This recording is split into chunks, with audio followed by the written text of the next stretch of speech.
You're watching E.T.N, where we don't do news, we just talk entertainment. Share and subscribe. Hey guys, welcome to Entertainment Talk Nation. This is Rob.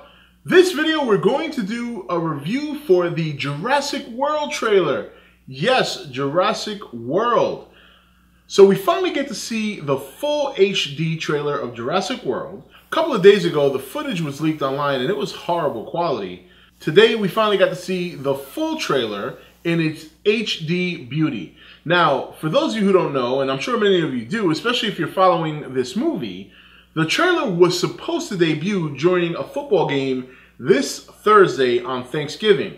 But because of the leak, obviously Universal Pictures decided to release it a couple of days early, and I thought that was a great choice. But let's talk about this wonderful trailer. Now, if you listen to E.T.N podcast, you'll hear me, Olivia, and Xander talking about the first teaser of the tease last week that just showed a cup of water vibrating while you hear dinosaurs stomping in the background. Then the second teaser that came out was had a little bit more substance, I should say. And now this trailer, there are a lot of wonderful things that I saw in it that I really liked, but there are some things that do concern me. But let's start with the good stuff. First of all, right off the bat, the shark being taken down by that dinosaur was just fantastic. It was probably one of the best parts of the trailer. I do have to highlight once again that little sphere compartment thingy, majiggy, whatever it was, that the two kids were in as it kind of rolls along to the side of the dinosaur. That was also very, very cool. So we get to see Bryce Dallas Howard, who's playing a scientist in the movie and obviously has a big role in the hybrid dinosaur that they alluded to in the trailer. Meanwhile, Chris Pratt plays probably some sort of park employee who trains or helps the dinosaurs or studies them, whatever the case may be. And look, Chris Pratt is good at what he does. He obviously did a good job in Guardians of the Galaxy, and I expect nothing less of him in this movie as well. Now, some of the things that I saw that kind of bothered me, and probably the one big one, was seeing Chris Pratt drive a motorcycle through what looks like a forest while velociraptors seem to be following him and not even being aggressive towards him. Now, you know, there's been this theory of whether or not Chris Pratt is a trainer of the velociraptors, whether he's studying their behavior. Either way, I think there's some sort of training in this movie when it comes to the raptors. I think it's safe to say. I can't say it's obvious, but nonetheless, I think there's something there. And, you know, we haven't been around dinosaurs. We've never lived by them. We don't know if dinosaurs are trainable. But considering their history, they're carnivores, they're animals, they hunt, you know, talking about velociraptors, that is. I really can't see how a human would be able to train a velociraptor.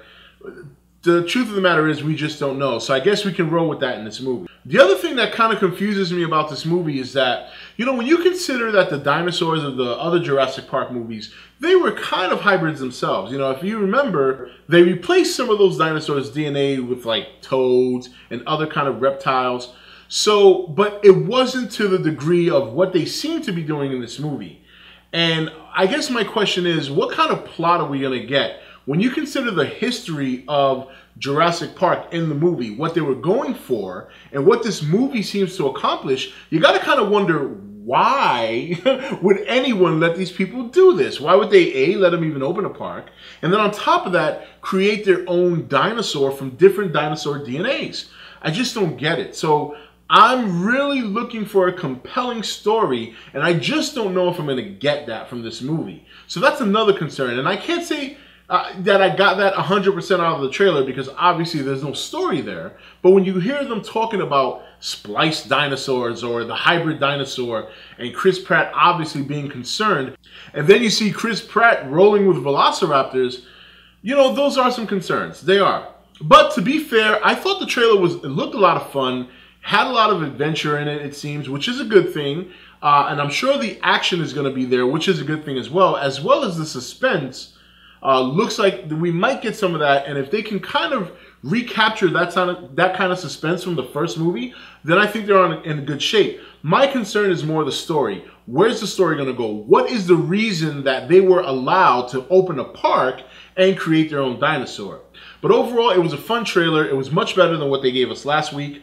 And I'm looking forward to seeing more. I'm definitely looking forward to learning more. And I'm going to go into this movie really 50-50. I'm going to be indifferent and down the middle because I am a big Jurassic Park fan, but I want this movie to be good. I really want this movie to deliver on some of the things that it seems to be promising, but I kind of want them to do it in not such a bullshit kind of way, so to speak. I mean, I guess that's a lot to ask for when you consider it's a movie about dinosaurs, but I'm just hoping for a very good story and a very good reason as to why they were able to get the park and they were able to continue tampering with dinosaur DNA.